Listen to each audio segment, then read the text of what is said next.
Job job job supervisor, security guard, सफाई कामगार, कंपनीमध्ये काम. संपर्कासाठी आमचा पत्ता आहे मालेगाव ब्लड बँकेच्या खाली सडाण नाका.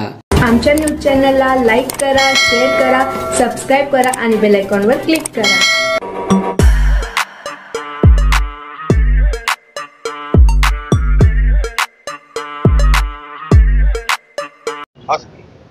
हे पहा, महात्मा गांधी विद्या मंदिर ही एक नाशिक जिल्ह्यातली एक नावाजलेली संस्था आहे.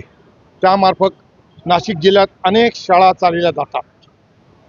विलास दिगंबर पगार या नावाच्या एका शिक्षकाने मालेगाव कॅम्प पोलीस स्टेशनमध्ये फिर्याद दिली की त्याने व्यंकटेश कोऑपरेटिव्ह बँकमधून 7 लाख रुपयाचं कर्ज घेतलेलं होतं आणि त्या कर्ज रकमेची तो वेळोवेळी परतफेड करत होता.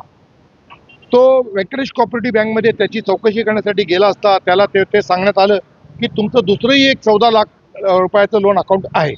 त्यावेळेस त्याने पूर्ण कागदपत्राची पाहणी केली असता त्याच्या लक्षात आलं की 14 लाखाचं त्याने कुठलंही दुसरं लोन घेतलेलं नाही आहे, पण त्याचं बोगस सह्या करून दुसरं लोन अकाउंट उघडण्यात आलं 14 लाखाचं आणि ती 14 लाख रुपयाची लोन अमाऊंट 2 लोकांच्या नावावर ट्रान्सफर करण्यात आली आणि तिथून ती रक्कम संस्थेच्या अकाउंटमध्ये ट्रान्सफर करण्यात आली आणि तिथूनही या आरोपींनी ही रक्कम अपहार केला अशी फिर्याद दाखल केलेली होती.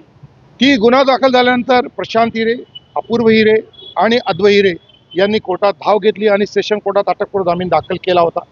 त्या अटकपूर्व जामीनला आम्ही विरोध केला आणि मी या विलास बच्छाव मार्फत कोर्टाला सांगितलं की अशा परिस्थितीमध्ये हा इकॉनॉमिक ऑफेन्स आहे, याची व्याप्ती खूप मोठी आहे आणि याचा सखोल तपास करणे खूप आवश्यक आहे आणि हे लोक सर्व पॉलिटिकल बेसचे लोक आहे आणि अशा परिस्थितीत यांना अटकपूर्व जामीन तुम्ही मंजूर केला तर तपासावर त्याचा खूप मोठा विपरीत परिणाम होईल आणि तपास थांबून जाईल. त्यामुळे यांचा अटकपूर्व जामीन नामंजूर करावा.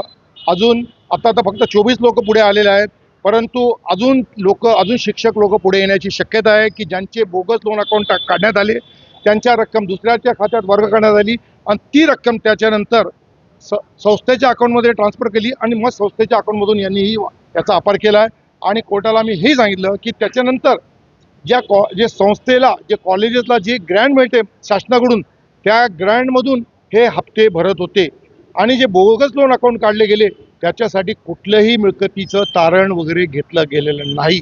अशा प्रकारे हा फार मोठा अपहार आहे, याची व्याप्ती फार मोठी आहे. कोर्टाने आमचा युक्तिवाद ऐकून ग्राह्य धरून आज या तिघींनी आरोपींचा अटकपूर्व जामीन नामंजूर केलेला. हे सेशन कोर्ट पाटील साहेब म्हणून सेशन जज त्यांच्या कोर्टाने हा जामीन अर्ज फेटाळला त्याचा.